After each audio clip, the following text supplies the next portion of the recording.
Hello நண்பர்களே, வணக்கம். நம்ம சேனலில் இன்றைக்கி பார்க்க போகிற பதிவு என்ன அப்படின்னு பார்த்தீங்கன்னா, நாளைக்கு வியாழக்கிழமை. நீங்கள் நாளையிலிருந்து நீங்கள் இதை ஸ்டார்ட் பண்ணலாம். உங்களுக்கு ரொம்ப நாளாக குழந்தை இல்லை, அப்புறமா தொழில் எதுலேயுமே ஒரு முன்னேற்றம் இல்லை, அப்புறம் அதிகப்படியான கடனில் இருக்கிறீங்க, இல்லாட்டி உடல்நிலை சரியில்லை. ஸோ இந்த மாதிரி இருக்கிறவங்கெல்லாம் இந்த வியாழக்கிழமையை நம்ம எடுத்து முருகனுக்கு பூஜைகள் செய்தோம், அப்புறம் ஒரு வழிபாடு இருக்குது, அதையும் நம்ம செய்தோம் அப்படின்னா நம்மளுக்கு வேண்டிய வரம் சீக்கிரமாக கிடைக்கும். ஆனால் 6 வியாழக்கிழமை இருக்கணும். நம்ம இதுவரைக்கும் செவ்வாய்க்கிழமை முருகனுக்கு விரதம் இருந்து பூஜைகள் வைத்து தான் நம்ம கேள்விப்பட்டிருப்போம். இது வியாழக்கிழமையும் நம்மளுக்கு தெரிஞ்சு குபேரருக்குலாம் வியாழக்கிழமை உகந்த நாள்னு சொல்லுவாங்க. ஆனால் முருகருக்கும் வியாழக்கிழமை உகந்த நாள். அப்புறம் வியாழக்கிழமையில் ஒரு ஸ்பெஷல் என்ன அப்படின்னு பார்த்தீங்கன்னா, உங்களுக்கு ஏதாச்சும் இந்த கடன் அடைக்க வேண்டியது இருந்துச்சு அப்படின்னா அதை இந்த வியாழக்கிழமையில் செஞ்சீங்க அப்படின்னா உங்களோட கடன்லாம் சீக்கிரமாக அடையும்னு சொல்லுவாங்க. ஸோ அதுவும் உண்மையான ஒரு விஷயந்தான். அதே மாதிரி ஏதாச்சும் நகை உங்களுக்கு அடமானத்தில் இருந்து அதை திருப்பணும் அப்படின்னா நீங்கள் இந்த வியாழக்கிழமையில் திருப்பினீங்க அப்படின்னா உங்களுக்கு அந்த நகை மறுபடியும் அடமானத்துக்கு போகாமல் இருக்கும்.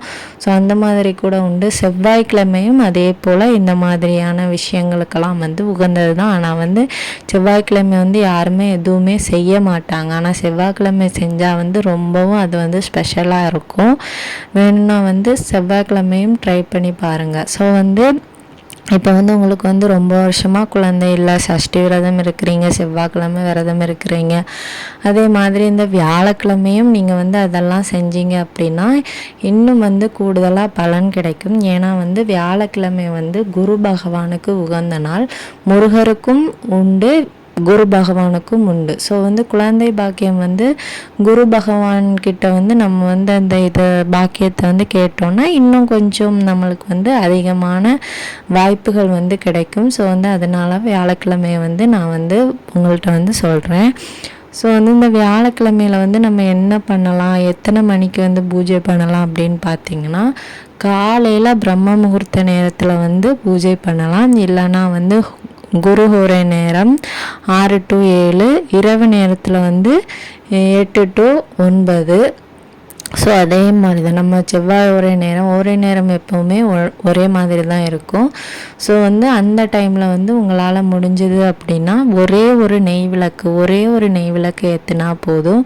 உங்களுக்கு என்ன வேண்டுதல் இருக்கோ, இப்போ குழந்தைக்காக நீங்கள் வேண்டுறீங்க அப்படின்னா ஒரே ஒரு நெய் விளக்கு வைத்து வேண்டுங்க. அதே மாதிரி உங்களுக்கு இன்னொரு பரிகாரமும் இருக்குது. குழந்தைக்காக வேண்டுறவங்களுக்கு இது முக்கியமான ஒன்று. ஸோ என்ன பண்ணலாம் அப்படின்னு பார்த்தீங்கன்னா, ஒரு மஞ்சள் நிறத்தில் ஒரு துணி எடுத்துக்கோங்க. அது அந்த மஞ்சள் நிற துணியில் ஒரு 6 ஜாதிக்காய் நீங்கள் பார்த்துருப்பீங்க, உங்களுக்கு தெரிஞ்சிருக்கும். அந்த ஜாதிக்காய் 3 வைக்கலாம். நம்ம முருகப்பெருமானுக்குனால 6 அவருக்கு உகந்த நம்பர். ஸோ அதனால் 6 வைக்க சொல்கிறேன். 6 ஜாதிக்காய் வச்சுக்கோங்க. அதை ஒரு முடிச்சு போட்டு முருகரோட காலடியில் வச்சுருங்க. வைக்கும்போது ஒரு சிவப்பு நிற துணியில் வைங்க, இல்லாட்டி ஒரு தாம்பூல தட்டில் வைங்க.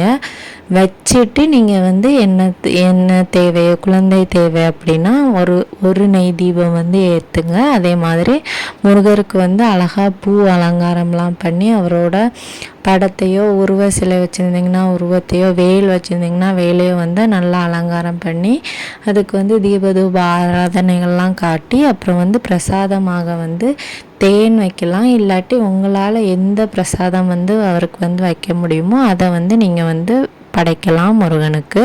அவர் எதுனாலும் ஏற்றுக்குவார்.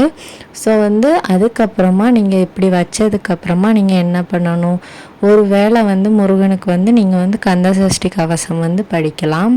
பாடலாகவும் படிக்கலாம், இல்லை சும்மா வாசிக்கிறது மாதிரியும் படிக்கலாம். பாடலாக படித்தோம் அப்படின்னா நம்மளுக்கும் கொஞ்சம் மனதுக்கு நிறைவாக இருக்கும், கேட்குற அவருக்கும் மனதுக்கு நிறைவாக இருக்கும். அதே மாதிரி பார்த்திங்கன்னா, இல்லாட்டி ஓம் சரவண பவா போற்றி சொல்லலாம், 108 போற்றிகள் சொல்லலாம், இல்லை வந்து கந்தனுக்கு அரோகரா அரோகரா சொல்லலாம், 108 தடவையும் சொல்லலாம், 6 தடவையும் சொல்லலாம், 9 தடவை இல்லை 21 முறை இந்த மாதிரி வந்து சொல்லலாம். உங்களுக்கு வந்து எவ்வளோ நேரம் சொல்கிறது வந்து உங்களுக்கு வந்து ஈஸியாக இருக்குமோ அதை வந்து சொல்லுங்கள். அதே மாதிரி உங்களோட பரிகாரம் வந்து நீங்கள் வந்து ஒரு தடவை செஞ்சீங்க அப்படின்னா அது வந்து நீங்கள் வந்து எப்போ எடுக்கணும் அப்படின்னு பார்த்தீங்கன்னா 6 வாரம் முடிஞ்சதும் 7வது வாரம் வந்து நீங்கள் வந்து எடுக்கணும். இப்போ வந்து நம்ம வந்து பண்ணும்போது பெண்கள் வந்து பண்ணும்போது நம்மளுக்கு தொடர்ந்து 6 வாரமும் வந்து அதை வந்து பண்ண முடியாது அந்த பூஜையை. ஆனால் வந்து எடுக்கக்கூடாது அதை 6 வாரத்துக்கு அது தொடர்ந்து பண்ண முடியாது. ஏன்னா வந்து நம்மளுக்கு வந்து ஏதாவது ஒரு வாரம் வந்து மாதவிடாயில் வந்து நம்மளுக்கு வந்து பிரச்சனை ஆகும். ஸோ அதனால் அந்த ஒரு வாரத்தையும் விட்டுட்டு அதுக்கு அடுத்த வாரத்தை வந்து நீங்கள் வந்து கணக்கு பண்ணணும். இப்போது எக்ஸாம்பிளுக்கு ஒரு 3 வாரம் பண்ணியிருக்கீங்க, 4வது வாரம் பண்ணும்போது உங்களுக்கு வந்து பீரியட்ஸ் ஆகுது அப்படின்னா 5வது வாரத்துலேருந்து நீங்கள் வந்து அதை வந்து 4வது வாரமாக கணக்கு வச்சு அப்படி பண்ணுங்கள். அப்படி 6 வாரம் முடிஞ்சதும் 7வது வாரம் ஆனதுக்கப்புறமா அந்த ஜாதிக்காவை வந்து நம்ம என்ன பண்ணணும் அப்படின்னு பார்த்தீங்கன்னா அந்த ஜாதிக்காவை எடுத்து நீங்கள் வந்து யூஸ் பண்ணலாம். உங்களுக்கு வந்து ஜாதிக்காயை வச்சு என்னென்னலாம் பண்ண முடியுமோ அந்த மாதிரி பண்ணலாம். இல்லாட்டி எனக்கு எதுவும் பண்ண விருப்பம் இல்லை அப்படின்னா இந்த கால்படாத இடங்கள், இந்த மரத்தின் அடி பகுதி, அப்புறம் இல்லாட்டி இந்த செடி மூட்டில் அந்த மாதிரி போடலாம். கால்படாத பகுதியில் வந்து போடலாம், இல்லை ஓடுற தண்ணீரில் வந்து போடலாம். ஸோ அந்த மாதிரி போடுங்க. இல்லாட்டி நான் யூஸ் பண்ணுறேன் அப்படின்னா நீங்கள் வந்து அதை வந்து ஜாதிக்காயை வந்து பொடியாக்கி தலைக்கு தேய்ச்சி குளிக்கலாம். இல்லாட்டி வந்து முகத்துக்கும் வந்து போட்டால் நல்ல ஒரு க்ளோ வந்து கிடைக்கும். ஸோ வந்து உங்களுக்கு எது விருப்பமோ அதை வந்து நீங்கள் வந்து பண்ணிக்கோங்க. ஸோ இப்படி நம்ம வந்து அதை வந்து 7வது வாரம் எடுத்து யூஸ் பண்ணணும். அதே மாதிரி அந்த ஒவ்வொரு வாரமும் வந்து முருகனுக்கு பூஜையும் பண்ணணும், ஏதாச்சும் பிரசாதமும் வைக்கணும். ஸோ வந்து இப்படி பண்ணிங்க அப்படின்னா உங்களுக்கு வந்து கூடிய சீக்கிரமாக வந்து குழந்தை வரம் கிடைக்கும். அதே மாதிரி வந்து தொழிலுக்காகவும் நான் பண்ணலான்னு சொல்லியிருந்தேன். அப்புறம் வந்து உடல்நிலை சரியில்லாதவங்களுக்கும் பண்ணலாம். அவங்களாம் என்ன பண்ணலாம் அப்படின்னு பார்த்தீங்கன்னா அவங்களுக்கு வந்து சிம்பிளாக வந்து ஒரு நெய் தீபம் மட்டும் ஏற்றி உங்களோட வேண்டுதல் என்ன அப்படின்னு சொல்லிட்டு முருகப்பெருமான்கிட்ட கேளுங்க. கண்டிப்பாக அவர் வந்து எல்லாத்தையுமே வந்து சரி பண்ணி தருவார். ஸோ வந்து இது வந்து குரு பகவானும் சேர்ந்து வியாழக்கிழமை இருக்கிறதுனால உங்களுக்கு வந்து இன்னும் அதிகப்படியான உங்கள் வேண்டுதல்கள் நிறைவேறதுக்கு வாய்ப்புகள் அதிகம். ஸோ அதனால் வந்து இந்த நாளை வந்து நீங்கள் வந்து மிஸ் பண்ணாமல் ட்ரை பண்ணி பாருங்கள். ஸோ இந்த வீடியோ பார்த்தீங்க அப்படின்னா மறக்காமல் நம்ம கமெண்ட் செக்ஷனில் நம்ம வெற்றிவேல் முருகனுக்கு ஒரு அரோகரா மட்டும் போஸ்ட் பண்ணிடுங்க. அப்புறமா வந்து இந்த வீடியோ வந்து பார்த்ததற்கு ரொம்ப நன்றி. மறக்காமல் நம்ம சேனலை சப்ஸ்கிரைப் பண்ணி வச்சுக்கோங்க.